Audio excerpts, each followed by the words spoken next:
Me and my brother-in-law had an amazing time at Wilderness Tours. We can't wait to go back. I want to talk, of course, all about the trails, but let's start by telling us a little bit about the history of Wilderness Tours. What can you tell us, kind of in a nutshell, about how it developed and how it came to be? It was started in 1975 by a gentleman by the name of Joe Kowalski, who was spending his youth running rivers all over the U.S. and Canada. And somebody said, "Come on up to some absolutely flat farm fields in the Ottawa area, and there's giant whitewater, not the topography that you expect for world-class whitewater." And then when they got to the first rapid and saw how absolutely ginormous the hydraulics and holes and waves were, they're just flabbergasted that something this amazing could be here in this topography. But the Ottawa River drains 149,000 square miles of wilderness from Algonquin Park all the way up to Temiskaming. So we get some of the best and biggest, warmest whitewater on the planet. Right now, we're still running at spring flood because of all the rain we've had this year. Over those 50 years, we've taken probably about 1.8, 1.9 million people down the river. We were labeled in the 90s as the first true adventure resort, which was kind of a neat tagline that we found out as we were getting interviewed a few years ago by a Nat Geo guy. In 1982, we started a kayak school. And then in the late 90s, early 2000s, we developed what we call is the Keener program now. It's a youth development program through competitive kayaking. And typically there's about anywhere from 12 to 15 of our kayak staff or graduates of our program that are represented at the World Championships every single year, which is kind of neat. We had bought a competitor in 2015, and when COVID hit, we had no idea if we were going to operate or run. And it was always the 10 or 15-year plan to move to this new location where we are today at 1260 Grant Settlement Road in the thriving metropolis of Foresters Falls. And we turned a 15-year plan into now. So we completed the move in 6 months, put in fiber optic systems, new upgrades, completely redid the decks, bars, everything over the last 5 years. About 3 years ago, one of our rafters said, "Hey, we should probably build some more bike trails here on this property because we have about 300 feet of vertical, about 87 meters of vertical on this new property. And the topography is absolutely spectacular for bike trails. And that's one thing we're blessed with here at Wilderness Tours is the owner has been preserving long stretches of the wilderness in a land trust. So we have about 5,500 acres to play with in total. So it is really a mountain biker's paradise, and we're just starting to scratch the surface as far as the trail system. Were there rogue trails there that existed already? Or they've always been sort of officially maintained trails? So that's a great question. There, the local trail association, BORCA, the Beachburg Off-Road Cycling Association, has the core group of volunteers has built an incredible single track and XC network in the area. So there's a very famous race here in the Ottawa area called the Spring Chicken. They sell out at 250 competitors every single year, and there's a 60K and a 30K race. And that's all been on the Borkin network. So those trail systems have been always on the fringes of this property, but never on this property. And over the last 5 years, there was another parcel of land acquired by the owner that allowed us to continue building the existing bike park that we're building out today. But our bike park and this property actually connects into the Borka trail system. So, I mean, you can put a lot of kilometers and never touch the same trail twice here if you're so inclined. How many kilometers of trails do you have on site? Oh, it changed last week again. Fantastic.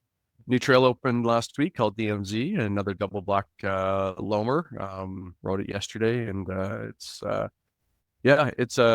bum buzzer.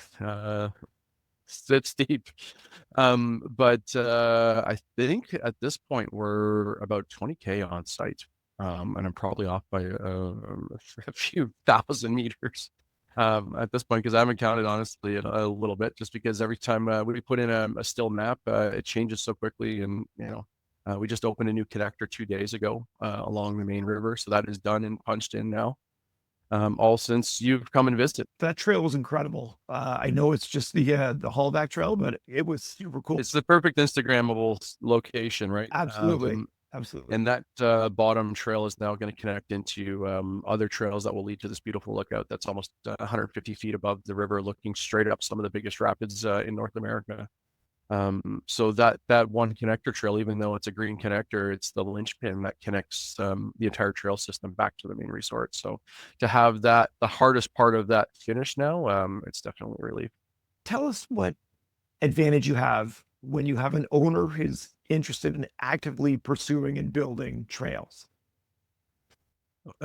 It's go fast, get it done, and don't ask questions. Just make the best trails possible. And we have a core group of volunteers and trail crew that continue to build and share their love of riding bikes and building trail.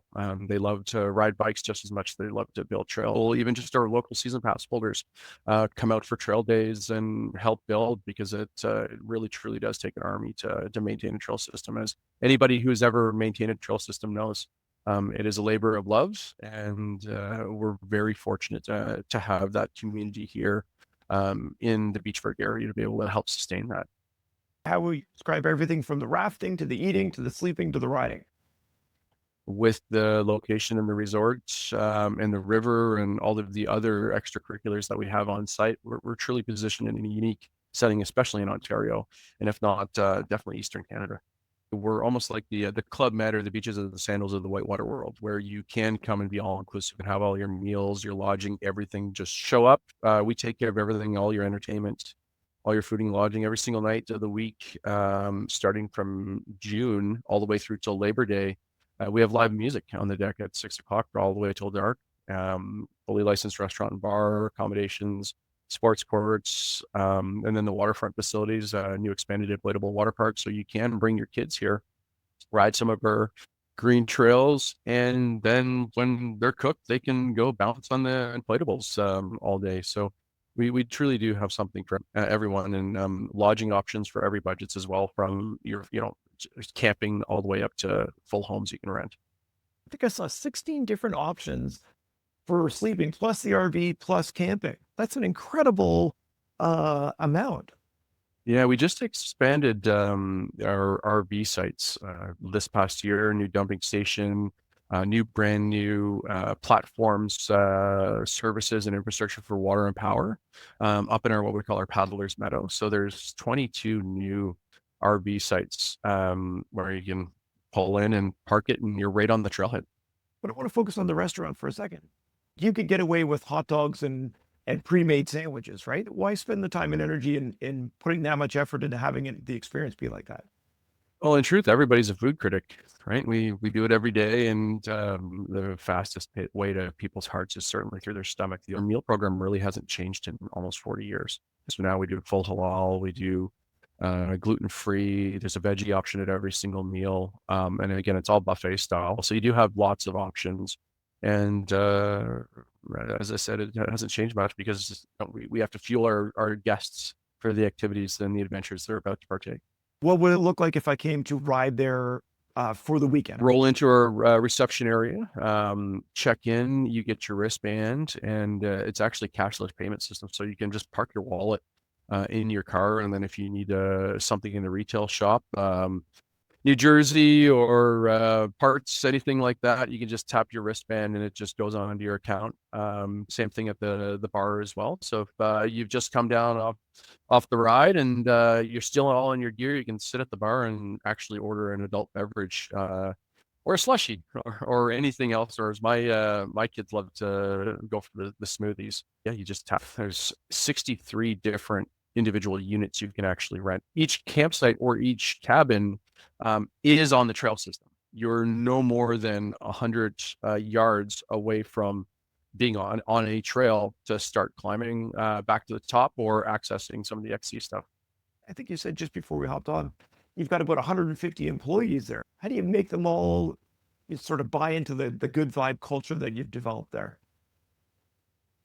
I mean, that's a great question, because it's our staff that create that culture and create that vibe. We had our 50th anniversary staff alumni reunion get together at the end of June. And the interesting things is that our guides from the 70s are just like the guides from the 80s, are just like the guides from the 90s. and the 2010s and everything. There's certainly a like-minded individual group that gravitate towards that type of activity and environment, and it just nurtures that positive energy and vibes that you find with our staff, because our staff are definitely, as I said, they're our superpower and our secret weapons, and they make wilderness tours and the guided experience on the river or on the trails what it is. Or tell us about the bikes you have for rent. Yeah, we're a Norcal rental fleet, and we partnered with them many moons ago. They're a great Canadian company, easy to deal with. The rental fleet consists of fluid hardtails, and we also have fluid full suspensions. So it is a trail bike or downcountry bike, depending on who you talk to these days. And it's certainly for a rental fleet, it's sufficient. As our network is growing, we are looking to probably move into some sites for 2026 as the network continues to expand and things get a little bit more, I don't want to say aggressive or darker in colors, our bike fleet start to reflect that. I've got a little Trail Forks trivia here. All right, about your Oh God. trail system. What are the top 3 viewed trails on Trail Forks at Wilderness Tours? Oh gosh. Kessel Run, I would say. I wouldn't say Gladiator because it's still too new. I'd say Kessel Run, River Runner, and the third would be a toss-up. Definitely, maybe Ender. You've got 2 out of 3. So the most viewed is Airbud. Okay, then you've got Interesting. River Run, and then in the tight third is Castle Run. I should have probably guessed the first because it's one of my favorites. Trail Forks also says that the average ride is about 10 kilometers in about 2 hours. Does that sound right to you? It sounds about right. I mean, with 87 meters of climbing, you start racking up some meters pretty quick, and after 2 hours, you can get pretty gassed.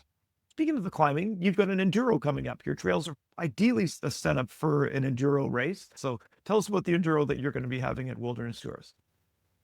So this is our third year of running as a bike park, and it's also our third year running an enduro race. And we started with 6 stages the first year, and last year we were up to 7, and we'll maintain that this year. We typically have a mystery stage, and it's usually a new trail that we onboard, and it keeps everybody on their toes and levels the playing field, if you will. So it's we'll start announcing the trails in August and then up until the last week. But registration is open right now on the website, wildernesstours.com /adventures/mountain biking. And you can find all the trail information there as well as registration for the Ottawa River Enduro. Oh, that's fantastic. I'll try to make it out there. I'd love to ride with you.